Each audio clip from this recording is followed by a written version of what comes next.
Welcome back to another story on Infidelity Tales Lab. Before we begin, tell us, where in the world are you watching from? Now, let's dive into today's story. Chapter 1, The Foundation.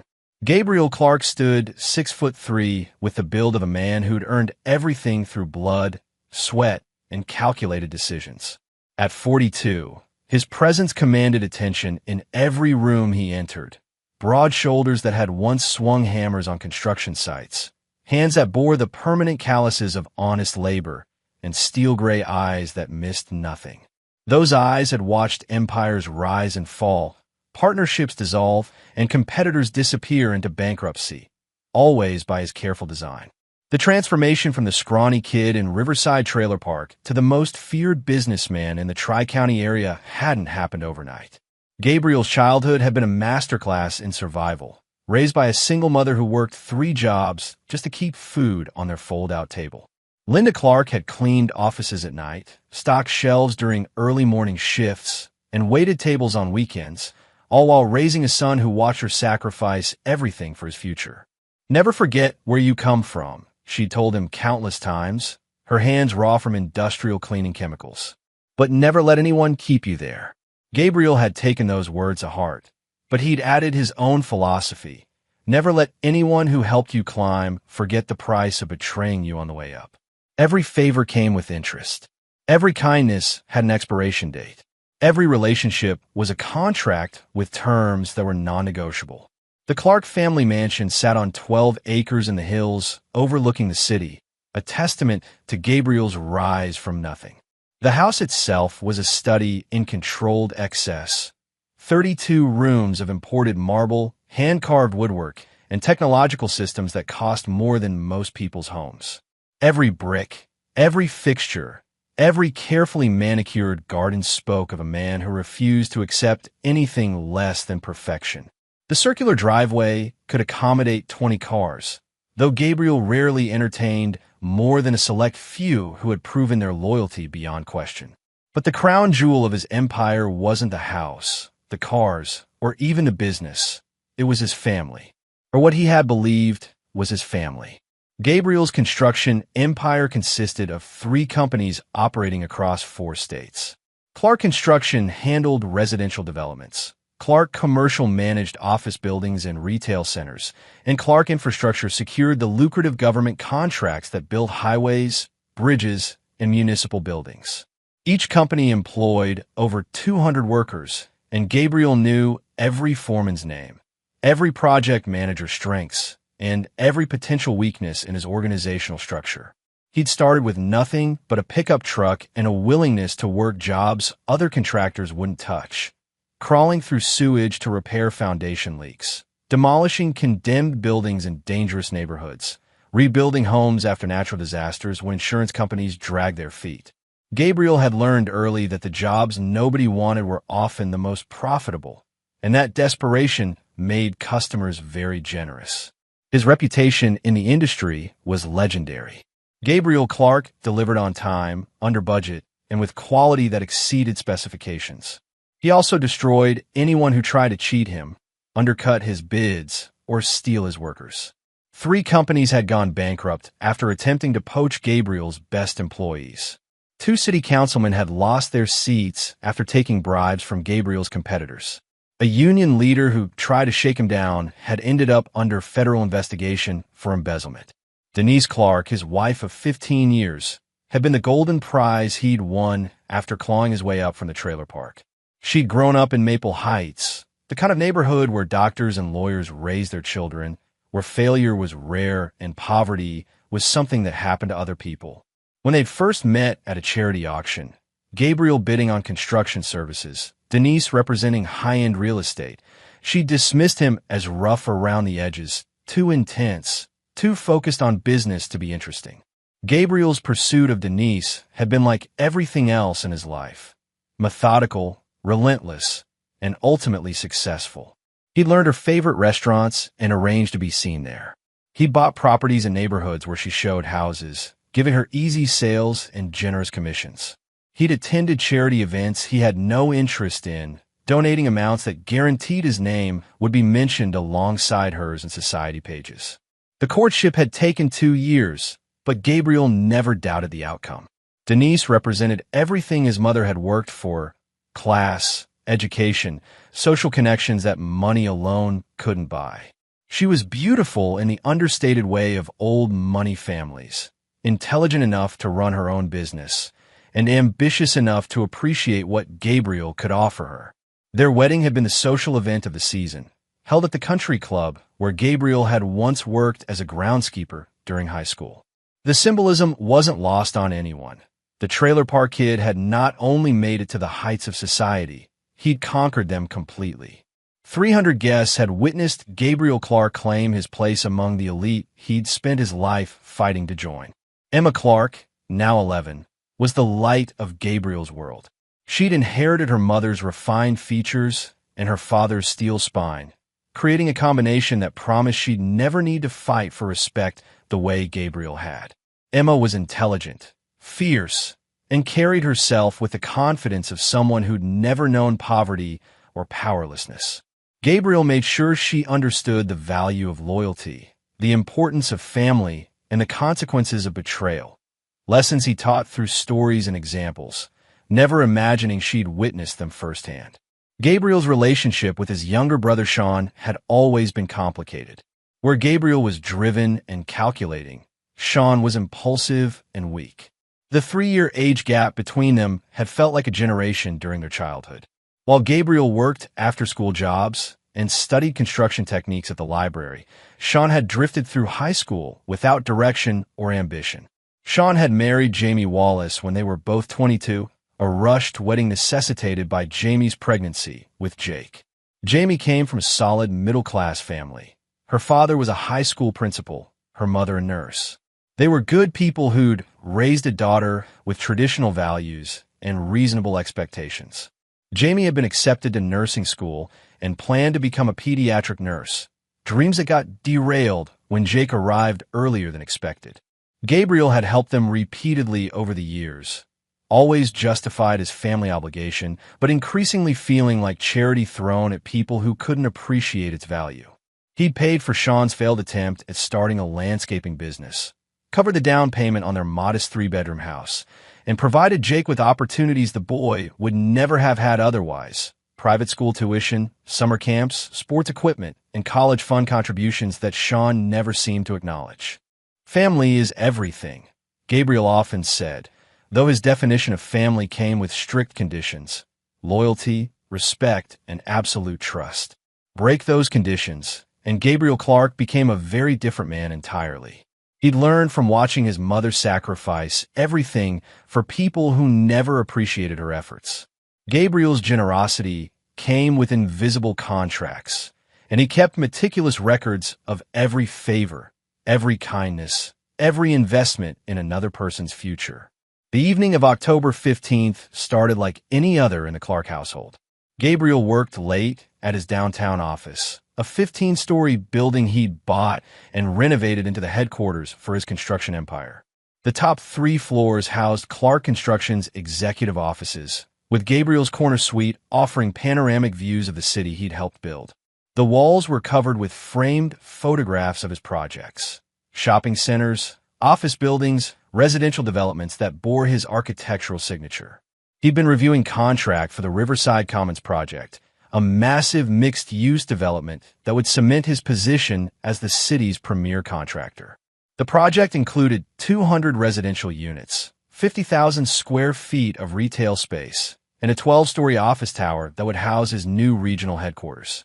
The contract represented 18 months of work and $47 million in revenue, the kind of project that would fund Emma's Ivy League education and secure Denise's social position for generations. Gabriel's attention to detail was legendary in the industry. Every contract clause was scrutinized, every subcontractor was vetted, every timeline was planned with military precision. He employed a full-time staff of lawyers, accountants, and project managers whose sole job was ensuring that Gabriel Clark never entered into agreements that could be used against him. The Riverside Commons contracts were perfect, every contingency covered, every liability shifted to other parties, every profit margin protected. Denise was supposedly at home with Emma, helping with homework and maintaining the domestic routine that Gabriel valued above all else. The Clark household ran on schedules that were planned weeks in advance. Emma's school activities, Denise's real estate appointments, Gabriel's business meetings. Disruptions were rare and usually temporary, handled with the same efficiency Gabriel brought to his construction projects. What Gabriel didn't know was that 3 months earlier, Denise had attended her 15-year high school reunion and reconnected with Vincent Jackson. Vincent had been 2 years ahead of Denise in school, the kind of popular athlete who'd seemed destined for greatness, but had settled for ordinary success.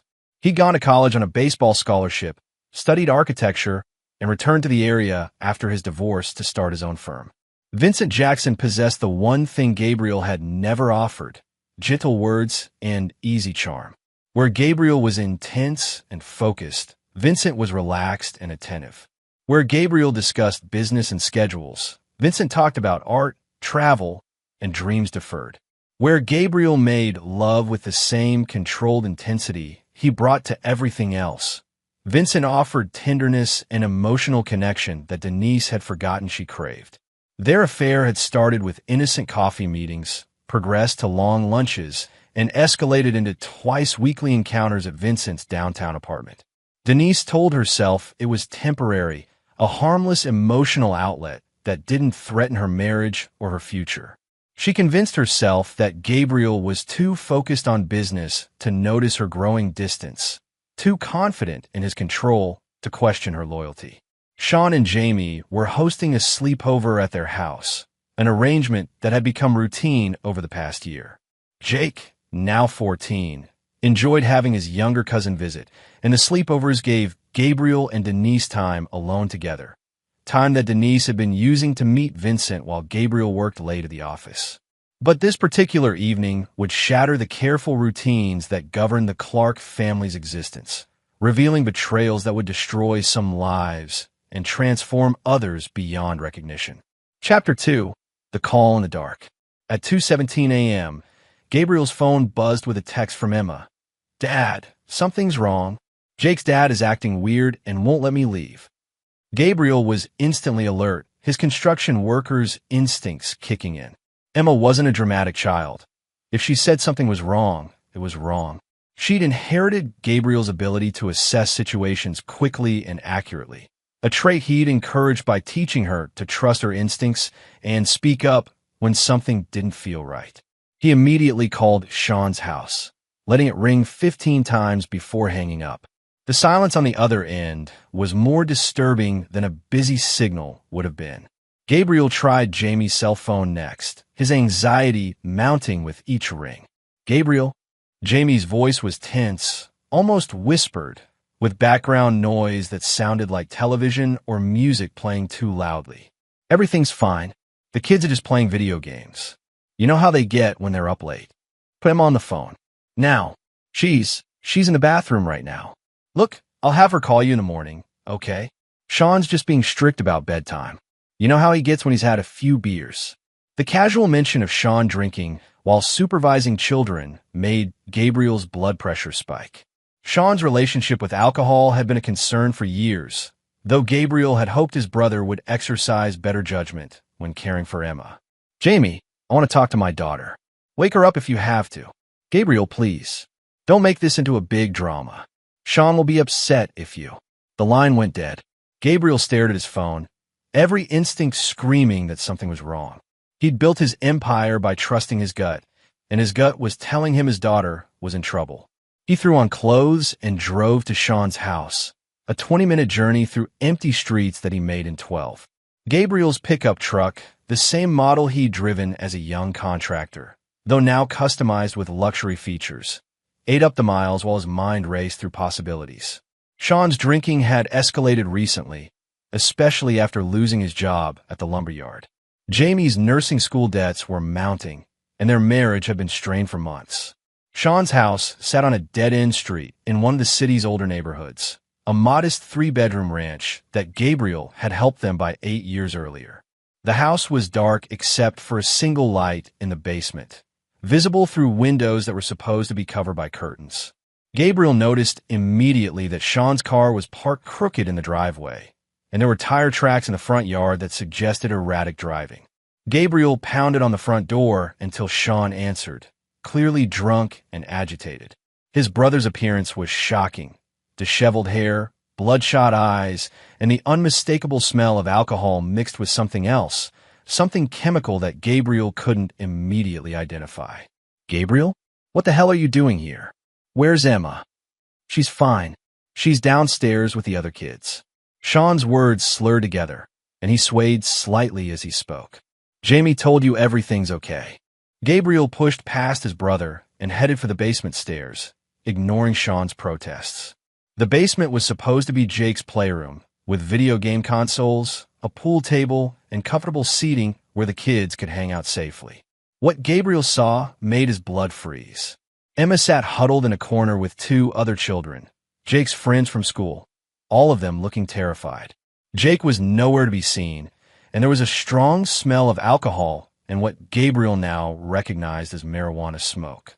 Scattered around the room were empty beer bottles, a bong that hadn't been there during Gabriel's last visit, and what looked like prescription pill bottles poorly hidden behind boxes of Christmas decorations. Emma, come here. Now. His daughter ran to him, tears streaming down her face. Dad, Mr. Sean was acting really scary, and Jake disappeared upstairs, and they wouldn't let us leave. He kept saying weird things and laughing at nothing. Gabriel scooped Emma into his arms and turned to face Sean, who stood swaying at the bottom of the stairs.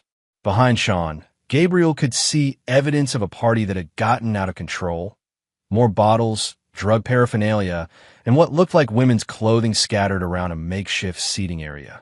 Sean, what the hell is going on here? Nothing, Gabriel. Just having some fun. You wouldn't understand. You're always so serious, so controlling. Can't a man relax in his own house? Gabriel's voice dropped to barely above a whisper, a tone that had made grown men step back and reconsider their life choices. Where is Jake? He's upstairs, sleeping. Look, nobody got hurt. Just take Emma and go. This is my house, and I can do what I want here. Gabriel carried Emma upstairs and found Jake passed out in his bedroom, clearly having consumed alcohol and possibly other substances. The boy was breathing but unresponsive, his face flushed and his pulse rapid.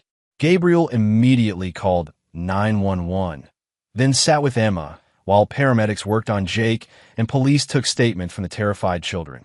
The investigation revealed that Sean had been hosting adult parties in his basement for several months, events that included drug use, excessive drinking, and what police delicately described as inappropriate activities. Jamie had been aware of some of the parties, but claimed she'd been assured that children would never be present during them. Jamie's whereabouts during the incident became a crucial part of the police investigation. Initial reports indicated she was working a night shift at the hospital, but hospital records showed she'd called in sick that evening. Further investigation revealed she'd been at Vincent Jackson's downtown apartment when the incident occurred, information that Gabriel learned when police contacted him as next of kin for Emma. Mrs. Clark was located at 412 Maple Street, apartment 3B. Detective Arnold Pugh informed Gabriel during a phone call the next morning. That's the residence of Vincent Jackson, an architect. She claimed she was discussing a real estate transaction, but given the timing and circumstances, we had some follow-up questions. Gabriel's world shifted on its axis. Vincent Jackson, the same architect Gabriel remembered from Denise's reunion stories, the one she'd mentioned running into several times recently. The same Vincent Jackson whose firm had been submitting suspiciously competitive bids on Gabriel's projects. By morning, Sean Clark was facing charges related to providing alcohol to minors, child endangerment, and possession of controlled substances. The local news picked up the story. Local business owner's brother arrested in child endangerment case. The story included details about Gabriel's construction empire, making it clear that Sean's actions reflected poorly on the entire Clark family. Gabriel's first priority was Emma's welfare. He arranged for her to stay with his mother while the immediate crisis was handled, then began the methodical process of cutting Sean out of his life completely. Properties that Sean part owned were transferred to Gabriel's sole control. Business relationships that included Sean were terminated. Financial support that Gabriel had provided for years was permanently suspended. But the discovery of Jamie's whereabouts led to questions Gabriel wasn't prepared for, questions that would reveal betrayals far deeper than his brother's weakness and selfishness. Chapter 3: Revelations and Rage. The discovery of Jamie's presence at Vincent Jackson's apartment during the crisis created questions that gnawed at Gabriel's methodical mind. Why would his sister-in-law be at another man's apartment at 2 a.m., especially an apartment belonging to an architect Gabriel had heard about from his own wife? The pieces didn't fit together logically, unless the logical conclusion was one Gabriel wasn't ready to accept. Gabriel's investigation skills, honed through years of vetting contractors and business partners, turned toward his own family with the focused intensity he usually reserved for major construction projects. He contacted Ralph Cooley, a private investigator who'd helped him expose embezzling employees and fraudulent suppliers in the past. Ralph was a former police detective who understood that Gabriel Clark paid well for thorough, discreet work. "I need you to look into my wife's activities over the past 6 months," Gabriel told Ralph during a meeting at a diner 30 miles outside the city. "Start with her real estate business, but I want to know everywhere she goes, everyone she meets, every appointment on her calendar." Ralph had worked for Gabriel long enough to understand that this wasn't a routine background check. "How deep do you want me to go?" "All the way to the bottom. Phone records, credit card statements, hotel registrations, restaurant charges. I want to know what she had for lunch 3 months ago and who she had it with." That kind of investigation takes time and costs money. Gabriel slid an envelope across the table. "Time is more important than money. I need answers within 48 hours. Ralph delivered his report in 36 hours, and it contained enough evidence to destroy Gabriel's world. Photographs showed Denise entering Vincent Jackson's apartment building multiple times over the past 3 months. Credit card records revealed charges at expensive restaurants and hotels on days when Denise claimed to be showing houses to clients. Phone records showed lengthy conversations between Denise and Vincent on evenings when Gabriel worked late at the office. But the most damning evidence was the text message transcripts Ralph had obtained through contacts in law enforcement. Screenshots of intimate exchanges between Denise and Vincent revealed not just an affair, but a betrayal that cut deeper than Gabriel had imagined possible. "Your husband is working on the Morrison project again tonight," one message from Denise read. "He'll be at the office until at least midnight, going over the foundation specs." Vincent's response chilled Gabriel's blood. "Perfect. That gives us plenty of time to discuss our own foundation. Speaking of which, did you get those timeline details he mentioned at dinner?" The messages revealed that Denise had been feeding Vincent inside information about Gabriel's business dealings, sharing details about upcoming projects, bidding strategies, and client relationships. Information she'd gathered from dinner conversations, overheard phone calls, and documents Gabriel had foolishly trusted her to see. Gabriel sat in his study, staring at the evidence spread across his mahogany desk. The room that had always been his sanctuary, filled with awards, framed newspaper articles about his business success, and photographs of construction projects he'd built from nothing, now felt like a crime scene. Every memory of the past 15 years was contaminated by the knowledge that his wife had been systematically betraying him while he built an empire to secure her future. Phone records showed calls between Denise and Vincent on their anniversary. Hotel charges appeared on dates when Gabriel had been out of town for business, trusting his wife to manage their household and care for their daughter. Restaurant bills documented romantic dinners that had occurred while Gabriel worked 16-hour days to fund Denise's lifestyle and Emma's private school education. The final revelation came when Gabriel cross-referenced Vincent's business activities with his own project timelines. Vincent Jackson's firm had submitted competitive bids on 5 major projects over the past 4 months. Bids that seemed tailored specifically to undercut Gabriel's proposals by margins so narrow that they suggested inside knowledge of Gabriel's pricing strategies. The Harborview development contract, worth $12 million, had gone to Vincent's firm after they'd submitted a bid exactly 2% lower than Gabriel's. The municipal complex renovation, valued at $8 million, had been awarded to Vincent after his firm proposed a timeline that was impossibly tight unless they'd known Gabriel's construction schedule in advance. Most recently, the Riverside Commons project, Gabriel's flagship development that represented the culmination of his career, had been threatened by Vincent's competing proposal that incorporated design elements Gabriel had discussed with Denise during private conversations. Gabriel Clark had built his empire by being smarter, more ruthless, and more patient than his competitors. He'd survived the construction industry's cutthroat environment by destroying those who tried to cheat him and rewarding those who proved their loyalty. But he'd never imagined that the greatest threat to everything he'd built would come from inside his own home. The betrayal cut deeper than any business loss Gabriel had ever suffered. 15 years of marriage, and Denise had thrown it away for a man who was using her to steal Gabriel's life's work. But even worse than the personal betrayal was the professional humiliation. Vincent Jackson had been outmaneuvering Gabriel in business using intelligence gathered from Gabriel's own wife. Gabriel spent 3 days planning, 3 days remembering every lesson his brutal childhood had taught him about survival and revenge. His mother had died believing that good people who worked hard would eventually be rewarded, but Gabriel had learned a harsher truth. Good people who weren't willing to fight dirty would be destroyed by those who were. He'd forgiven Sean's weaknesses many times, had tolerated Jamie's entitlement, had overlooked Denise's increasing coldness and emotional distance. He'd told himself that family meant accepting imperfections, that love required patience and understanding. Those days were over. Gabriel's phone rang as he sat contemplating the evidence. It was Detective Pugh with updates on Sean's case. "Your brother's looking at serious time," the detective informed him. "The drugs we found weren't just marijuana. There were prescription pills that he doesn't have prescriptions for, and the quantities suggest distribution rather than personal use." "What does that mean for Emma's testimony?" "She won't have to testify if your brother takes a plea deal." "But Gabriel, there's something else you should know. We've been investigating this for weeks, and your brother was involved with some dangerous people. Drug suppliers who don't like loose ends."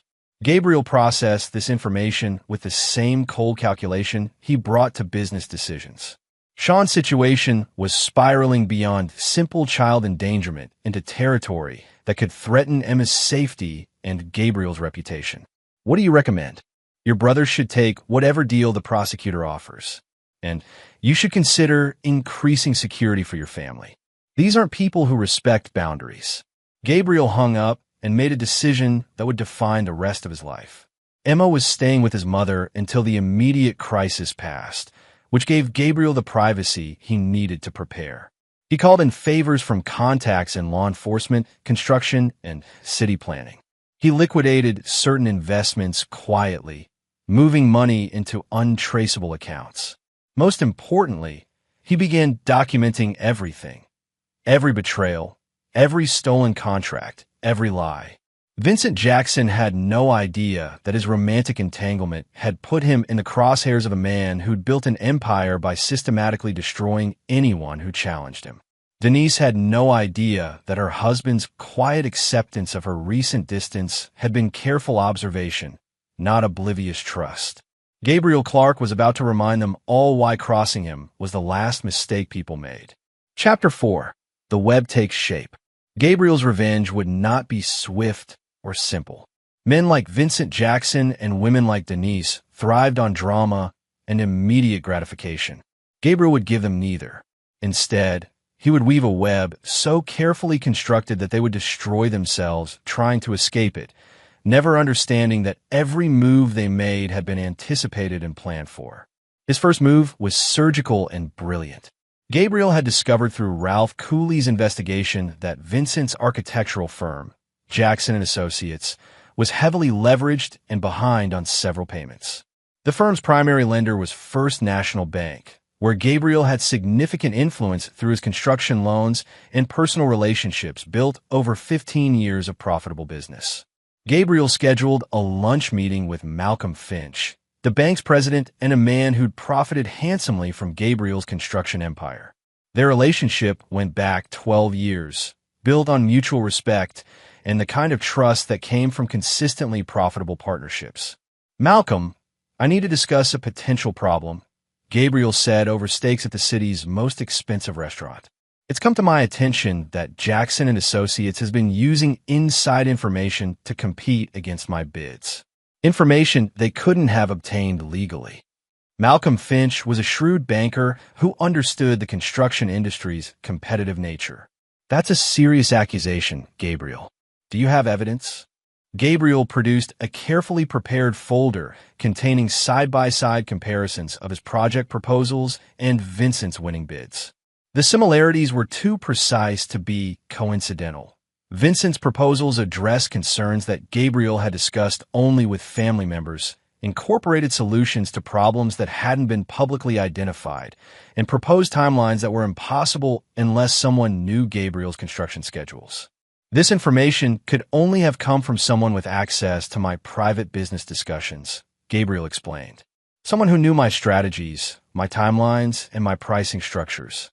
Malcolm studied the documents with the focused attention of a man who'd built his career on analyzing risk. This suggests corporate espionage. Have you contacted law enforcement? I prefer to handle business problems through business channels, Gabriel replied. Jackson and Associates is already struggling financially. If they're also engaging in unethical practices, perhaps it's time to reevaluate their creditworthiness. The conversation was brief but effective. Within 48 hours, Jackson and Associates received notice that their loans were being called for immediate review.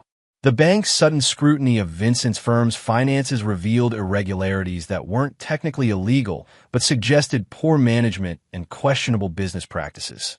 Simultaneously, Gabriel began acquiring properties through shell companies managed by his lawyer, Charles Parker. Not just any properties, specifically buildings where Vincent had ongoing projects. Gabriel's network of business relationships, built over 15 years of successful construction work, gave him access to information about property sales before they became public knowledge. The genius of Gabriel's strategy was its subtlety. He purchased buildings at above-market prices, making the sales attractive to current owners while positioning himself to control Vincent's working environment. Overnight, Vincent found himself dealing with new landlords who had very different ideas about construction timelines, permit requirements, and contract fulfillment. Gabriel's shell companies, registered in states where ownership records were harder to trace, began imposing additional requirements on Vincent's projects. Environmental inspections that hadn't been required under previous ownership. Safety compliance reviews that delayed construction schedules. Permit modifications that required expensive redesigns of work already in progress. Each requirement was technically legal and reasonably justified. Gabriel's experience in construction gave him intimate knowledge of building codes, safety regulations, and permit processes that could be used to create legitimate obstacles for projects that weren't properly planned or adequately funded. Vincent Jackson found himself fighting fires on multiple fronts without understanding that they were all connected. His loan review was consuming time and energy that should have been focused on project management. His construction schedules were being disrupted by new requirements from property owners who seemed determined to make his life difficult. His cash flow was being squeezed by delays and additional expenses that were eating into already thin profit margins. Meanwhile, Denise was struggling with her own crisis, unaware that her husband was orchestrating Vincent's destruction. Gabriel had become even more attentive recently, bringing her flowers, planning romantic dinners, and showing genuine interest in her real estate career. His newfound attention confused her, exactly as Gabriel intended. "You seem stressed lately," Gabriel said over dinner one evening, his voice warm with false concern. "Maybe you should take that vacation you mentioned. You've been working so hard." Denise nearly choked on her wine. She had mentioned wanting to go away with Vincent, but not to Gabriel. The fact that he seemed to know about her travel desires without her having discussed them directly was unsettling. I didn't think you were listening when I said that. I always listen to you, sweetheart. In fact, I've been thinking we should renew our vows. 15 years deserves a celebration, don't you think? The suggestion terrified Denise. A vow renewal would make leaving Gabriel even more complicated, especially with Vincent's business struggling recently. She noticed Vincent becoming increasingly stressed about work problems, though he insisted it was just temporary setbacks that would resolve themselves. Gabriel watched his wife's discomfort with the satisfaction of a chess master, seeing his opponent realize they were trapped. Every move he made served multiple purposes, tightening the noose while maintaining his facade of devoted husband. "We could have the ceremony at the Grandview Hotel," Gabriel continued, mentioning the city's most prestigious venue. "February would be perfect, right around Valentine's Day. I'm thinking 200 guests, maybe more. All our friends and business associates, your family, everyone who matters to us." The scale Gabriel was proposing would make the vow renewal a major social event, one that would be impossible to cancel without creating a scandal that would destroy Denise's reputation and business relationships. Most of her real estate clients came through Gabriel's business connections, builders, developers, and investors who worked with Clark Construction on major projects. Gabriel began planning the vow renewal with the same meticulous attention he brought to construction projects. He hired the city's most expensive wedding planner, reserved the Grandview Hotel's ballroom, and started sending save-the-date cards to everyone who mattered in their social and business circles. Meanwhile, Sean sat in county jail awaiting trial, and Jamie had been forced to move in with her parents after losing her job when the scandal broke. Gabriel visited Sean once, bringing him legal documents to sign, papers that Sean, desperate and ashamed, signed without reading carefully. Those documents transferred Sean's stake in several family properties to Gabriel, consolidating Gabriel's control over assets Sean didn't even remember he owned. The transfers were structured as debt forgiveness for loans Gabriel had made over the years, making them appear generous rather than predatory. "I'm trying to help you, Sean," Gabriel told his brother through the jail's security glass. "When you get out, you'll need a fresh start. These property transfers eliminate your debts and give you a clean slate." Sean, broken by his circumstances and grateful for any help, thanked Gabriel profusely. He had no idea that he'd just signed away his share of properties worth over $2 million, assets that had been held in family trust their mother had established before her death. The genius of Gabriel's plan was its patience. While Vincent struggled with increasingly impossible deadlines and financial pressure, and Denise wrestled with guilt and confusion about the vow renewal, Gabriel methodically eliminated their options. He was creating a situation where they would have to make desperate choices that would damn them more thoroughly than any single act of revenge could achieve. Ralph coolly continued providing intelligence about Vincent and Denise's activities, tracking their meetings and communications with the thoroughness of a military operation. Gabriel knew about every phone call, every text message, every hotel reservation they made. Their privacy was an illusion he allowed them to maintain while he gathered evidence and tightened his grip. By Christmas, Vincent Jackson was drowning in problems he couldn't solve and pressures he couldn't understand. His business was failing. His relationship with Denise was strained by her husband's increased attention, and his stress was affecting his health and judgment. Gabriel Clark, meanwhile, was planning the social event of the season, a vow renewal ceremony that would publicly celebrate his marriage while privately marking the beginning of the final phase of his revenge.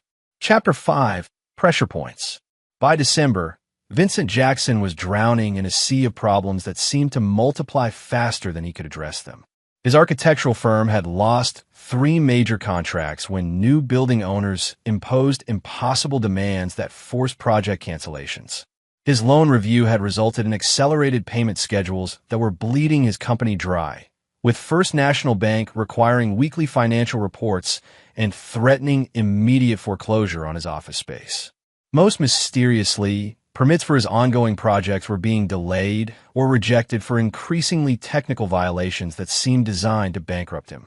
The Harbor View development, which should have been his firm's salvation, was stalled because of environmental concerns that hadn't existed during the initial planning phase. The municipal complex renovation was on hold due to structural integrity questions that required expensive engineering consultations. Every project Vincent touched seemed to develop complications that were technically legitimate but practically devastating. Vincent had no idea that Gabriel Clark was orchestrating his destruction through a network of contacts, shell companies, and carefully placed pressure. Gabriel's 15 years in the construction industry had given him relationships with building inspectors, permit officials, environmental consultants, and property managers throughout the region. A quiet word from Gabriel Clark about concerns regarding a project was enough to trigger reviews that could delay construction for months. All Vincent knew was that his affair with Denise Clark had become the only bright spot in an increasingly dark world. But even that relationship was becoming strained as Denise struggled with her own pressures. "Leave him," Vincent urged Denise during one of their Wednesday afternoon meetings at his apartment. "My business problems are temporary, but I can't keep watching you go home to that controlling bastard every night." Denise was torn between her attraction to Vincent and her growing fear of Gabriel's reaction if he discovered their affair. Gabriel's recent romantic gestures felt simultaneously genuine and suffocating.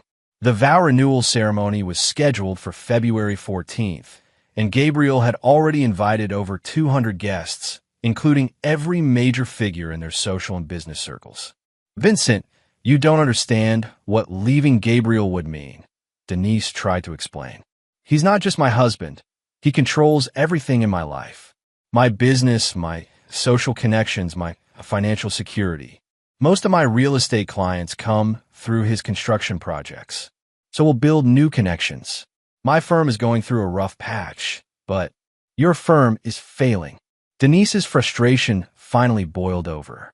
"You've lost every major project, your office lease is in jeopardy, and you're asking me to give up everything for a man who can't even keep his own business afloat." The harsh words stung Vincent because they were true. His architectural firm, which had been thriving just 6 months earlier, was now barely surviving from week to week.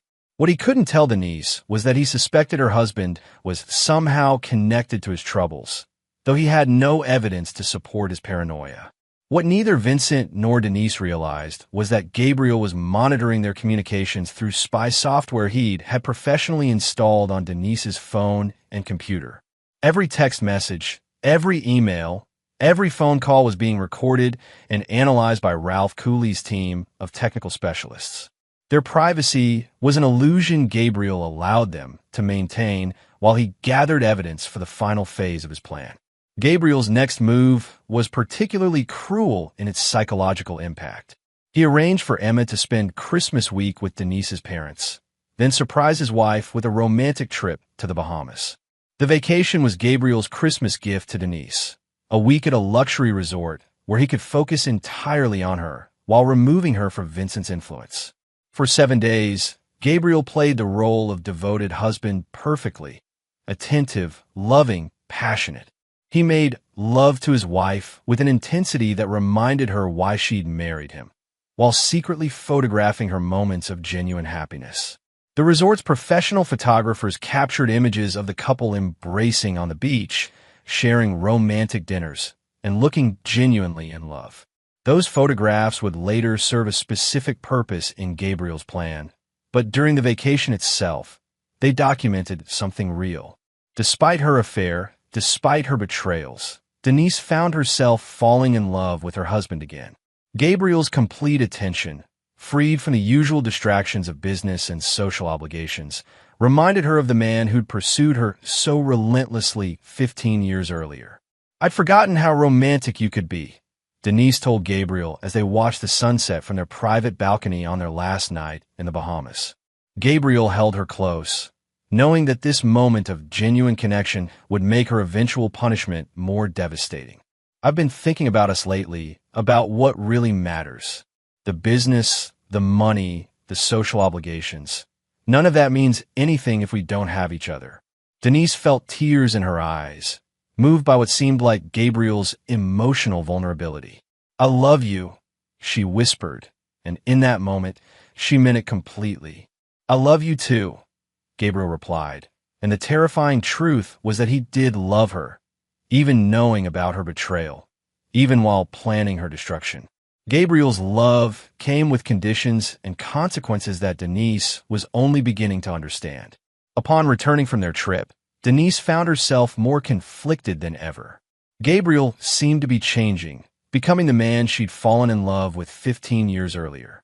Meanwhile, Vincent was becoming increasingly desperate and demanding, pressuring her to make decisions she wasn't ready to make while his business collapsed around him. The pressure mounted when Jamie Wallace contacted Denise with disturbing news. Sean's trial was approaching, and the family was facing financial ruin from legal costs. Jamie had been forced to take a job as a grocery store cashier after losing her nursing position when the scandal broke, and she was struggling to support herself and Jake while Sean remained in jail.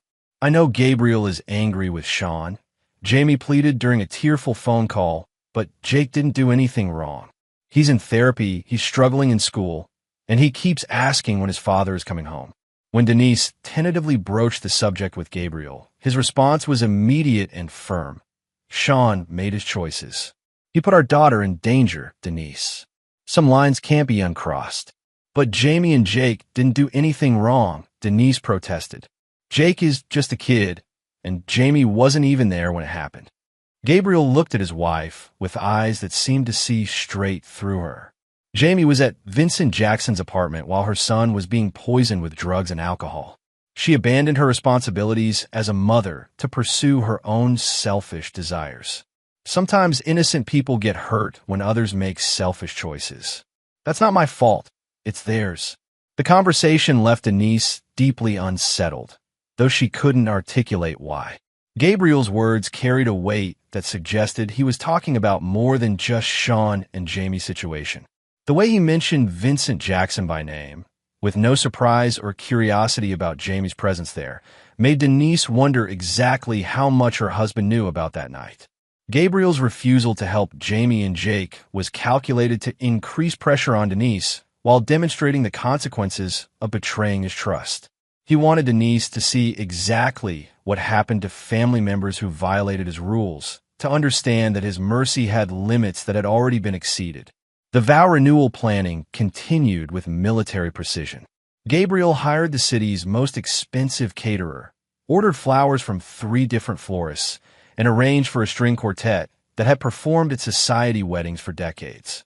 Every detail was designed to create an event that would be remembered by everyone who attended, and impossible for Denise to escape without destroying her reputation. As February approached, Denise felt trapped between 2 impossible choices: go through with the vow renewal ceremony while carrying on her affair, or confess to Gabriel and face consequences she couldn't imagine. Either choice felt like it would destroy something essential about her life.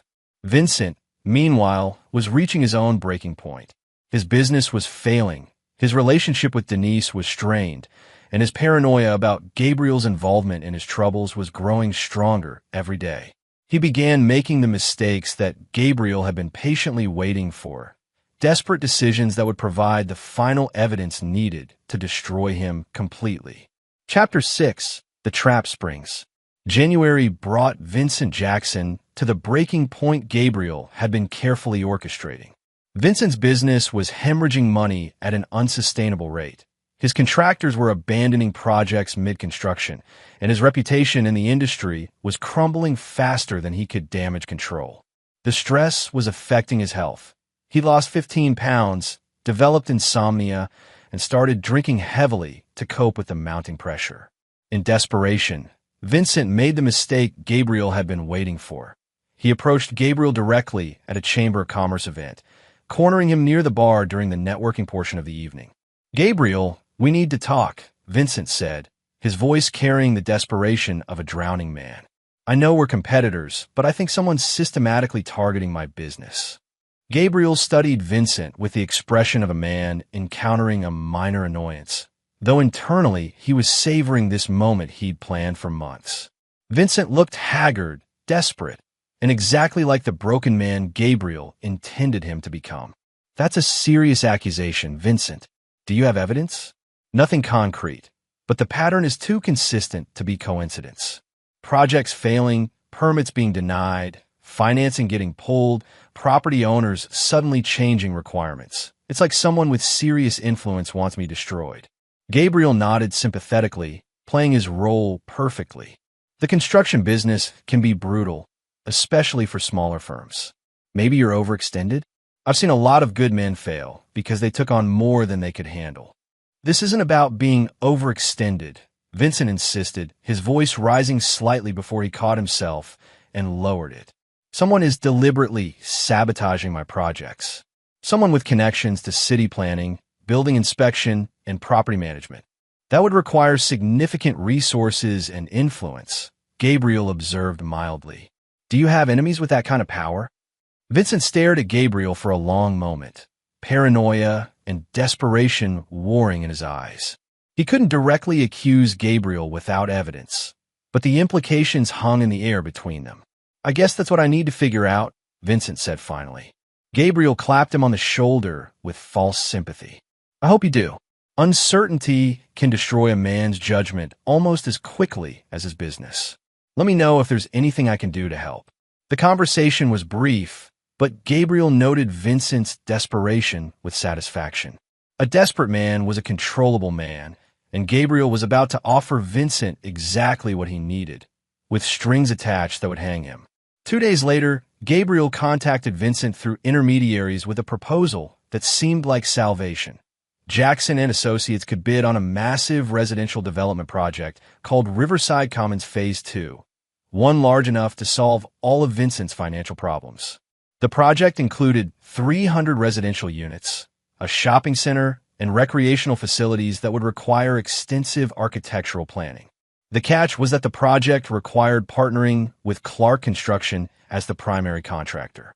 Vincent would be working directly under Gabriel, but the architectural commission would be substantial enough to save his company and restore his reputation in the industry.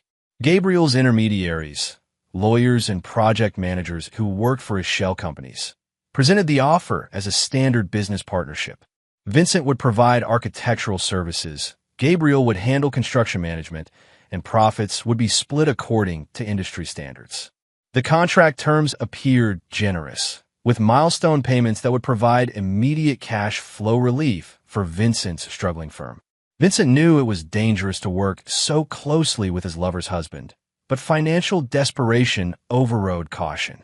His company was weeks away from bankruptcy, his office lease was in default, and his employees were looking for other jobs. The Riverside Commons project represented his only chance to survive professionally. What Vincent didn't realize was that Gabriel had structured the partnership agreement with the same meticulous attention to detail he brought to all his business contracts. Hidden within the standard language were clauses that gave Gabriel broad authority over project decisions, payment schedules, and quality standards. Vincent was essentially signing a contract that made him Gabriel's employee rather than his partner. Meanwhile, Denise was struggling with her own crisis. Gabriel had become increasingly physical in their relationship since returning from their Bahamas trip. Not violent, but intensely passionate in a way that felt both exciting and possessive. He seemed to want her constantly, making love to her with an urgency that left her breathless and confused. Gabriel's newfound passion wasn't random. It was calculated psychological warfare designed to create emotional confusion and dependency. He was using physical intimacy to rebuild emotional connections while simultaneously documenting Denise's responses for later use. Hidden cameras in their bedroom, installed by Ralph Cooley's technical team, captured Denise's genuine moments of passion and emotional vulnerability. The attention was intoxicating, but it also made her affair with Vincent feel sordid and cheap by comparison. Gabriel's lovemaking was confident, commanding, and completely focused on her pleasure in ways that reminded her why she'd fallen for him initially. Vincent's gentleness, which had once seemed refreshing, now felt weak and uncertain. The vow renewal ceremony was 6 weeks away, and Gabriel had spared no expense creating an event that would be remembered by everyone who attended. The guest list included city officials, business leaders, and every major figure in their social circle. The mayor would be attending, along with judges, construction industry executives, and real estate developers who controlled billions of dollars in local development. Backing out of the ceremony would be social suicide for Denise, destroying her reputation and eliminating her access to the business connections that made her real estate career possible. But going through with it while carrying on an affair felt like a betrayal beyond repair. Gabriel watched his wife's internal struggle with clinical interest. He was giving her every opportunity to confess, to end the affair, to choose their marriage over her selfish desires. The romantic trip, the passionate reconciliation, the vow renewal, all of it was designed to test whether Denise was capable of redemption. When Denise continued meeting Vincent in secret, even scheduling an encounter for the week before their vow renewal, Gabriel knew she had failed his test. The time for mercy had passed. Gabriel's surveillance team documented Denise's final meeting with Vincent at his apartment, capturing photographs and audio recordings that would serve as evidence in the final phase of his plan. The meeting was passionate but desperate, with both lovers struggling to reconcile their feelings with their impossible circumstances. After the vow renewal, things will have to change, Denise told Vincent as they lay together in his bed. Gabriel's planning this huge ceremony, and everyone will be watching us. I can't risk getting caught, so we'll be more careful, Vincent replied, though his voice carried no conviction. My business partnership with Gabriel actually makes things easier. I'll have legitimate reasons to communicate with him, which means I can stay closer to you. Neither of them realized that their conversation was being recorded by devices Gabriel's team had installed throughout Vincent's apartment during a maintenance visit arranged through the building's management company, another business relationship Gabriel had cultivated over the years. Gabriel reviewed the recordings in his study that evening, listening to his wife and her lover discuss their plans to continue betraying him even after publicly renewing their marriage vows. The evidence was overwhelming, legally admissible, and emotionally devastating. But Gabriel felt no sadness, only the cold satisfaction of a chess master executing a plan that had been months in development.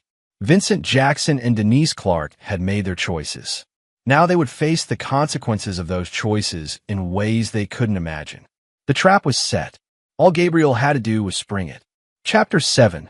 The Ceremony of Lies. The vow renewal ceremony was a masterpiece of public theater, orchestrated with the same precision Gabriel brought to his most complex construction projects.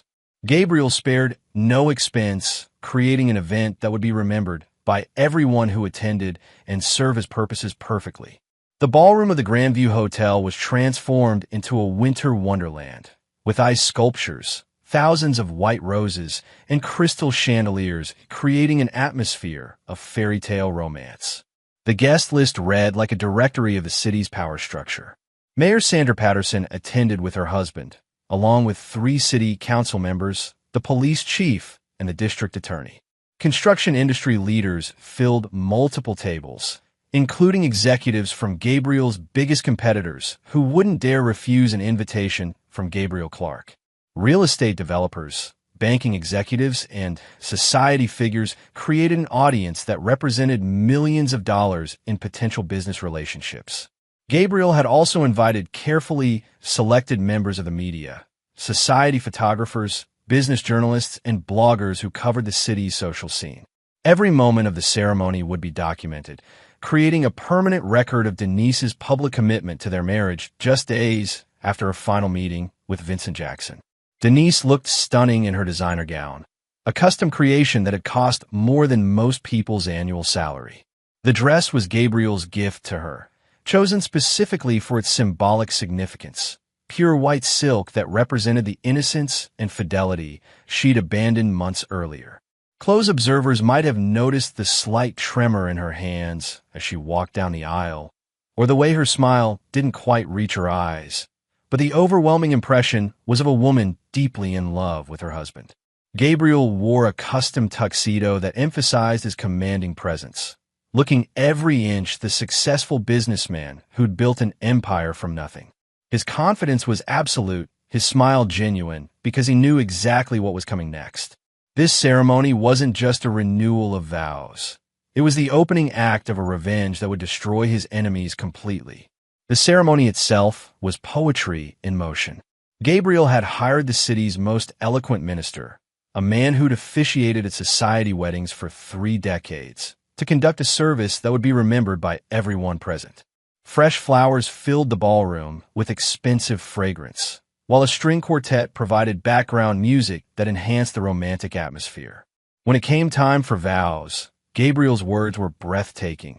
15 minutes of eloquent promises that brought tears to the eyes of guests and left Denise genuinely moved despite her guilt. He spoke of forgiveness, second chances, and the unbreakable bonds of true love. His performance was so convincing that Denise almost believed their marriage could survive her betrayal. "My beautiful wife," Gabriel said, holding her hands as 200 guests watched in rapt attention, "has given me the greatest gift a man can receive, absolute trust. In a world full of deception and betrayal, Denise has shown me what true loyalty means. She is my partner, my confidant, my best friend. I promise to treasure that trust for the rest of our lives." The crowd erupted in applause, and even Denise felt tears streaming down her face. For a moment, she believed Gabriel's words were genuine, that somehow their marriage could survive the secret she carried. The guilt was overwhelming. Here was her husband publicly declaring his love and trust, while she had been systematically betraying him for months. What Denise didn't know was that Gabriel's words were carefully chosen for their ironic significance. He was indeed treasuring her trust, specifically treasuring the evidence of how completely she'd violated it. Every promise he made was a verbal contract that would make her eventual punishment more devastating. Gabriel's vows continued with what sounded like genuine emotion.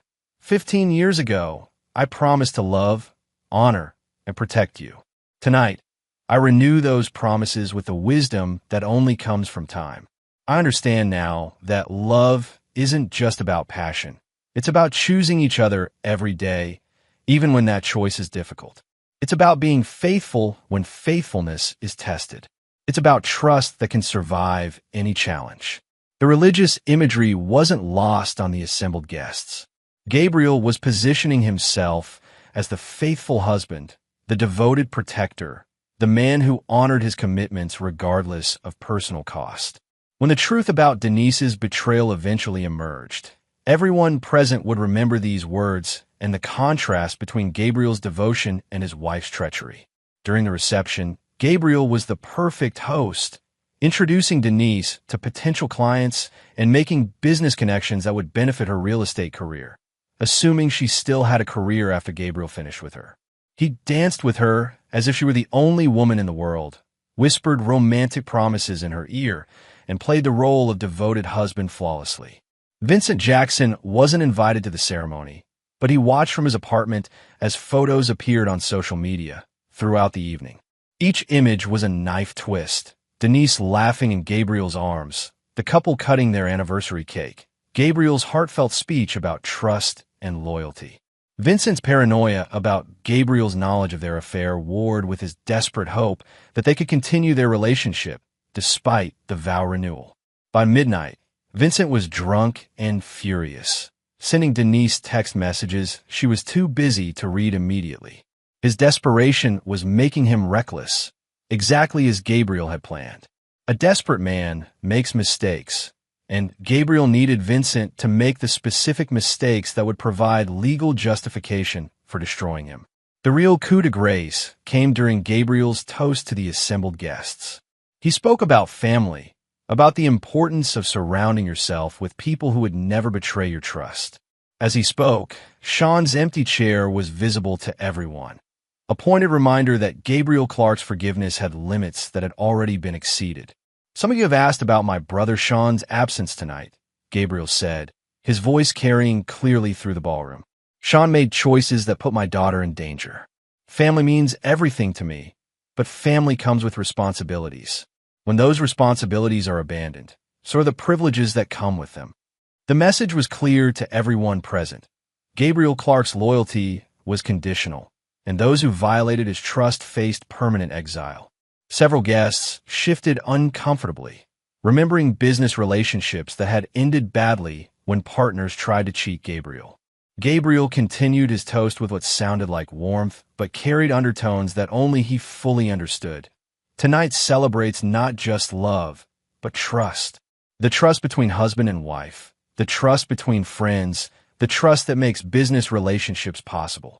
That trust is sacred, and those who honor it will always have my support. Those who violate it. Gabriel paused, letting the implication hang in the air.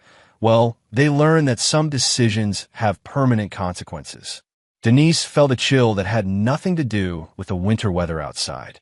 Gabriel's words seemed directed at her, though she told herself that was paranoia brought on by guilt. Surely Gabriel didn't know about her affair.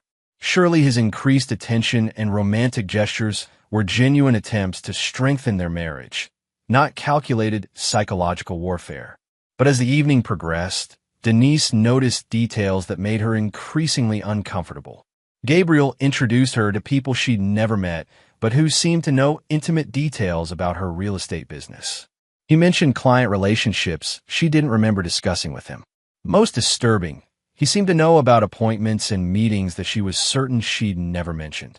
The photography was extensive and professional, with Gabriel insisting on formal portraits, candid shots, and group photographs that documented every moment of the evening. Gabriel's explanation was that he wanted to capture their happiness for posterity, but the attention to documentation felt excessive and purposeful in ways Denise couldn't articulate. As the ceremony concluded, Gabriel and Denise posed for final photographs with their most important guests. Gabriel's arm around his wife's waist was possessive rather than protective, and his smile contained elements of satisfaction that had nothing to do with marital happiness. The last guests left shortly after midnight, and Gabriel helped Denise out of her elaborate gown with the tenderness of a devoted husband. They made love that night with intensity that surprised Denise, Gabriel's passion seeming to feed on the emotional complexity of the evening they'd just shared. But as Denise fell asleep in her husband's arms, she had no idea that the vow renewal ceremony had been the final act of her old life. Gabriel Clark had publicly celebrated their marriage while privately preparing to destroy everyone who'd betrayed him. The trap was set, the evidence was gathered, and the revenge was about to begin. Chapter 8. The Web Collapses. The month after the vow renewal was when Gabriel's true genius revealed itself in a symphony of orchestrated destruction. Every move he'd made over the previous months began paying dividends as his enemies found themselves trapped in situations of their own making, unable to escape the consequences of their betrayals. Vincent Jackson, desperate to maintain some connection to Denise after watching her publicly recommit to her marriage, made increasingly reckless attempts to contact her. These attempts were carefully monitored and documented by Gabriel's security team, creating a pattern of harassment that would prove useful in the final phase of Gabriel's plan. Vincent's text messages grew more frequent and desperate. "I can't stop thinking about you. When can we meet again? Your husband doesn't deserve you." Each message was automatically forwarded to Gabriel's secure email account, where they joined a growing collection of evidence that would soon serve a specific purpose.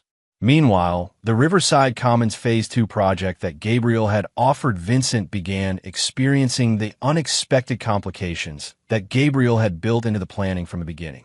Environmental surveys revealed contamination issues that required expensive remediation, contamination that existed but had been deliberately overlooked during initial site assessment. Permit approvals were delayed by bureaucratic red tape that Gabriel's contacts could have expedited but chose not to. Construction timelines were compressed due to weather concerns that were legitimate but solvable with proper planning and adequate resources.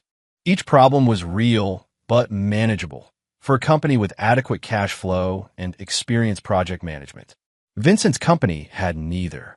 Jackson and Associates began hemorrhaging money as the project demands exceeded their capabilities, exactly as Gabriel had designed when he'd structured the partnership agreement. Gabriel visited the construction site regularly, playing the role of concerned partner while systematically documenting every mistake Vincent's team made. He arrived with solutions to problems that Vincent couldn't solve alone, making himself indispensable while highlighting Vincent's incompetence. "The foundation work is behind schedule," Gabriel observed during one site visit, reviewing construction timelines with Vincent and the project foreman. "We'll need to bring in additional crews to meet our deadlines." "Additional crews cost money we don't have budgeted," Vincent replied, stress evident in his voice. Gabriel nodded sympathetically. "Of course, Clark Construction can cover the additional costs and adjust the profit-sharing agreement accordingly. We're partners in this project, Vincent. When one of us succeeds, we both succeed. What Vincent didn't understand was that every favor Gabriel provided was documented in partnership modifications that gradually shifted financial control from Jackson and Associates to Clark Construction. Gabriel was buying out Vincent's company piece by piece, using Vincent's own desperation against him. The killing blow came when Gabriel's shell companies began calling in debts Vincent didn't even realize he owed. Through a complex web of subcontractors and suppliers, Gabriel had ensured that Vincent's company was financially entangled with entities Gabriel controlled. When those entities suddenly demanded immediate payment for services rendered, Vincent's company collapsed within 48 hours. The genius of Gabriel's financial warfare was its legal complexity. Every debt was legitimate, every contract enforceable, every payment demand justified by services actually provided. Vincent had unknowingly signed agreements that put his company at Gabriel's mercy, creating leverage that Gabriel could exercise whenever he chose. Vincent Jackson filed for bankruptcy on a Thursday morning, standing in federal court while Gabriel sat in the gallery, ostensibly there to support his business partner during a difficult time. By Friday afternoon, Vincent was facing lawsuits from creditors Gabriel had strategically positioned to move quickly against Vincent's personal assets. By Monday morning, Vincent's reputation in the industry was destroyed, his personal assets were frozen pending legal proceedings, and his professional licenses were under review for financial irregularities that Gabriel's legal team had carefully documented. Vincent went from successful architect to unemployable pariah in less than a week. Denise knew nothing of Vincent's professional collapse until he showed up at her real estate office, desperate and unhinged. The man she'd had an affair with was barely recognizable, disheveled, paranoid, and talking wildly about Gabriel orchestrating his destruction. "He knows about us." Vincent grabbed Denise's hands across her desk, his grip desperate and slightly painful. "Gabriel knows everything. He's been destroying me piece by piece, and now he's coming for you." Denise's blood turned to ice, but she forced herself to remain calm. "That's impossible. Gabriel doesn't know anything. You're just paranoid because your business failed." "Business don't just fail like this, Denise.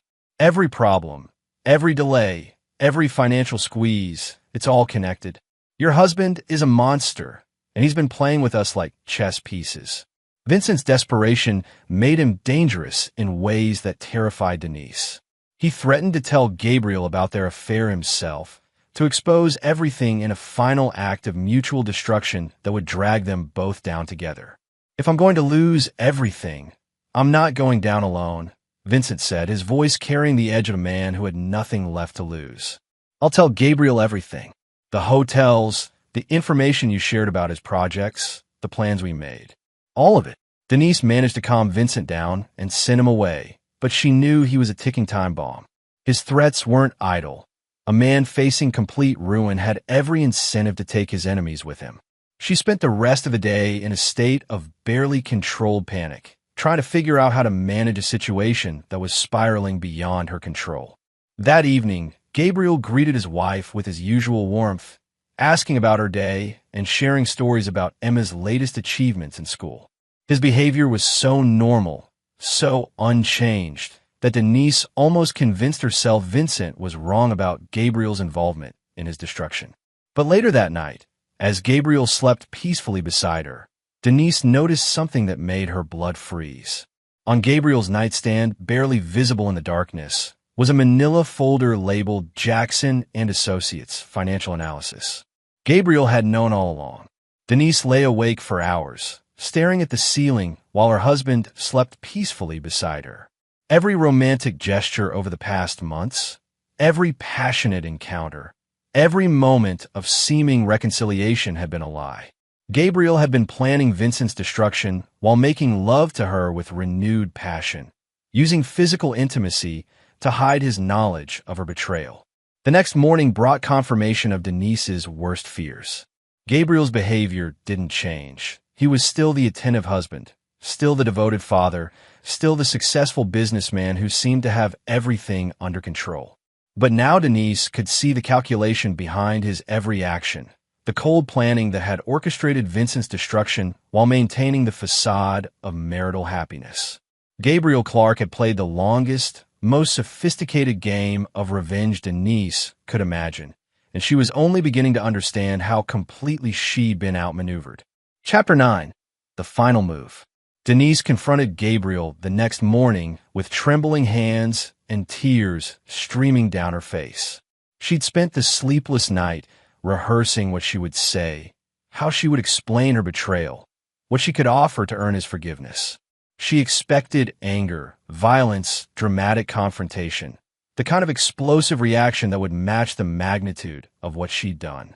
What she got was infinitely worse. Cold, clinical disappointment delivered with the dispassionate precision of a business presentation. "How long have you known?" she whispered, her voice barely audible. Gabriel continued eating his breakfast, not even looking up from his newspaper. The Wall Street Journal was folded to an article about construction industry trends, and he seemed more interested in market analysis than his wife's emotional breakdown. "Known about what, specifically?"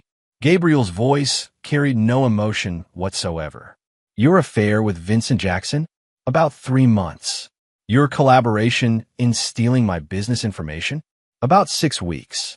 Vincent's plan to convince you to leave me? About 10 days. The casual way he listed her betrayals was more terrifying than any rage would have been. Gabriel's tone suggested he was discussing minor inconveniences rather than the destruction of their 15-year marriage. "Gabriel, I can explain." "No need." Gabriel finally looked up, his steel-gray eyes showing no emotion whatsoever. "I have transcripts of your conversations, photographs of your meetings, records of every hotel registration and restaurant charge. I know exactly what you did, when you did it, why you did it, and how much it cost." The thoroughness of his surveillance was staggering. Gabriel had been watching her for months, documenting every betrayal while maintaining the facade of devoted husband. The romantic dinners, the passionate lovemaking, the vow renewal ceremony, all of it had been performance art designed to gather evidence while destroying her psychologically. Denise sank into a chair, the full scope of her situation becoming clear. "What do you want from me?" Gabriel smiled for the first time that morning, but it wasn't a pleasant expression. It was the smile of a predator who'd finally cornered his prey after a long, patient hunt. "I want you to understand what betrayal costs," Gabriel said, his voice carrying the quiet authority that had built his empire. "Vincent Jackson thought he could use my wife to steal my business secrets and destroy my reputation. He's now bankrupt, unemployable, and facing federal charges for financial fraud that he actually committed while trying to save his company. Those charges will result in prison time." Gabriel's explanation was delivered with the same matter-of-fact tone he used for construction project updates. Vincent's destruction wasn't personal revenge. It was simply the logical consequence of poor decision-making and inadequate planning. "You destroyed him."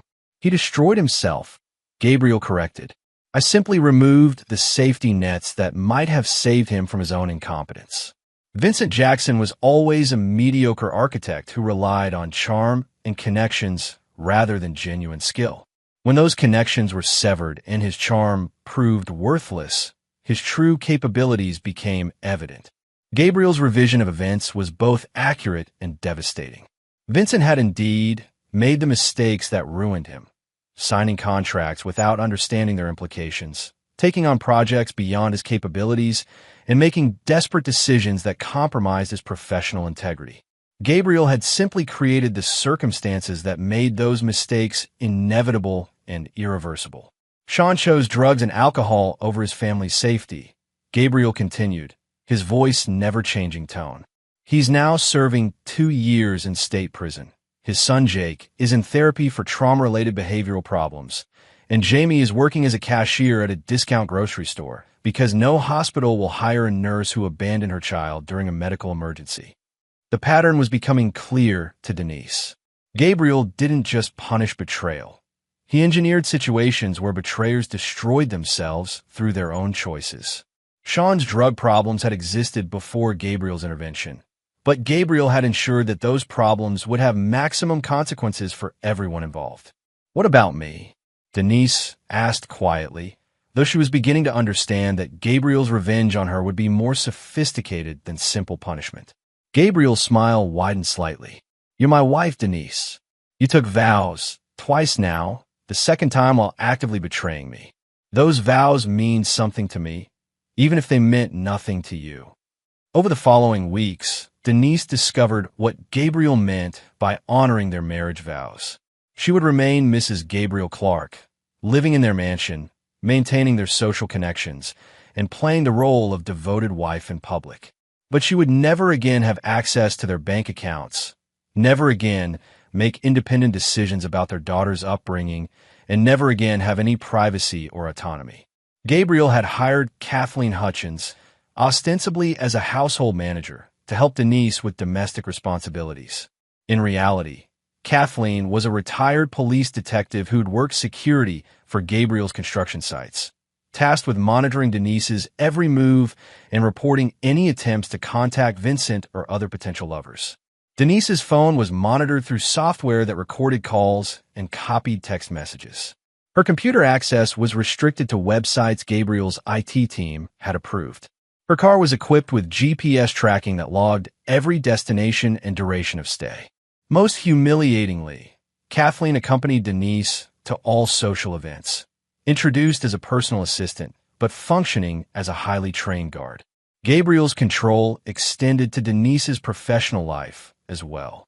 Her real estate license was quietly suspended due to ethical violations related to conflicts of interest, specifically using insider information from her husband's business to benefit competing firms. The suspension was temporary but renewable, keeping Denise dependent on Gabriel's connections for any future income. Most cruelly, Gabriel maintained the facade of their loving marriage in public with performances that were masterful in their psychological complexity. At social events, he was the same attentive, romantic husband he'd always appeared to be. He held her hand with apparent affection, whispered sweet nothings in her ear that were actually subtle reminders of her captivity, and played the role of devoted spouse so perfectly that friends often commented on how happy they seemed together. "You look beautiful tonight," Gabriel would whisper in Denise's ear at charity galas, his words carrying double meaning that only she could understand. "I love having you by my side, knowing exactly where you are and who you're with." Privately, Gabriel treated Denise with polite indifference that was more crushing than anger would have been. He spoke to her only when necessary for household management or Emma's care, maintained separate bedrooms, and showed no interest in physical intimacy. Denise had become a prisoner in her own home, trapped by the very social connections and financial dependence Gabriel had cultivated throughout their marriage. The psychological warfare was subtle but devastating. Gabriel never raised his voice, never threatened violence, never did anything that outside observers would recognize as abuse. Instead, he created a living situation where Denise understood completely that her freedom, her future, and her relationship with Emma all depended on Gabriel's continued tolerance. Vincent Jackson's final defeat came 6 months later when federal prosecutors, armed with evidence Gabriel had carefully compiled through legitimate business dealings, charged him with multiple counts of fraud and conspiracy. The evidence included documents that Vincent had signed while desperately trying to save his company, documents that Gabriel's lawyers had crafted to be technically legal but practically damning.